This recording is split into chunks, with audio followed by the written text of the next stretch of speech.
పాడి కౌశిక్ రెడ్డి అనే నేను నా హుజరాబాద్ నియోజకవర్గంలో ఏ ఒక్క అవినీతి చెయ్యలేదని ఆ వెంకటేశ్వర స్వామి సాక్షిగా హనుమంతుని సాక్షిగా ప్రమాణం చేసి చెప్తా ఉన్నానని చెప్పి కౌశిక్ రెడ్డి గారు నా దగ్గర తీసుకున్నాడు.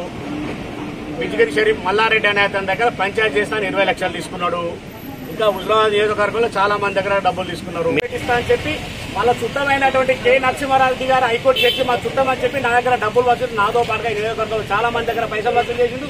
2019 ఎలక్షన్లో సాధారణ ఎలక్షన్లో నేను మండల కాంగ్రెస్ పార్టీ అధ్యక్షులుగా ఆయన నియోజకవర్గ ఇన్ఛార్జిగా చాలా మందికి నేను రిటర్న్ డబ్బులు ఇప్పించిన కౌశిక్ రెడ్డి గారు. కానీ నా డబ్బులు నాకు ఇవ్వలేదు. 20 లక్షల రూపాయలు నాకు ఇవ్వాలి. నేను గత 2 సంవత్సరాలుగా ఆయనను ఎక్కడికి రమ్మన్న అవస్థ లేదా నా దగ్గర గుడికి రమ్మని చెప్పి ప్రమాణం రమ్మని చెప్పి సవాల్ విసురుతాను. ఏ రోజు రాలేదు, తప్పించుకోబోతున్నాడు.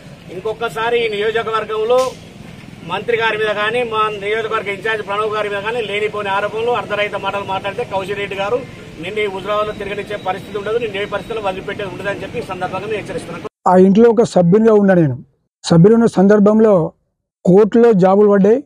నేను జాబులు ఇప్పిస్తా హైకోర్టు జడ్జి మా బంధు అని ఎవరైతే దగ్గర వాళ్ళు ఉంటారో వాళ్ళని మాత్రమే మోసం చేయడం జరిగింది.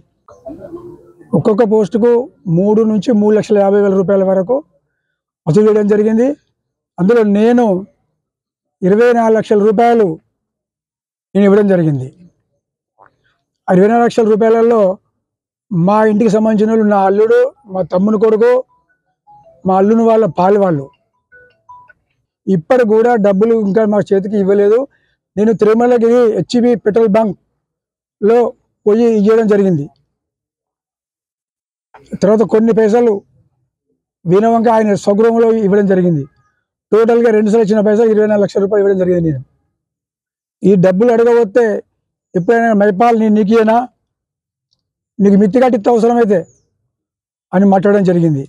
ఎన్నో ఓట్లెత్తాడు ఆయన, మీకు అందరూ తెలుసు. ఆయన ఓట్లెత్తాడు, దేవుని ఓట్లెత్తాడు, దేవుని మిక్కెత్తాడు, పుచ్చమని మిక్కెత్తాడు, మేసమని మిక్కెత్తాడు, అందరూ ఓట్లేస్తాడు.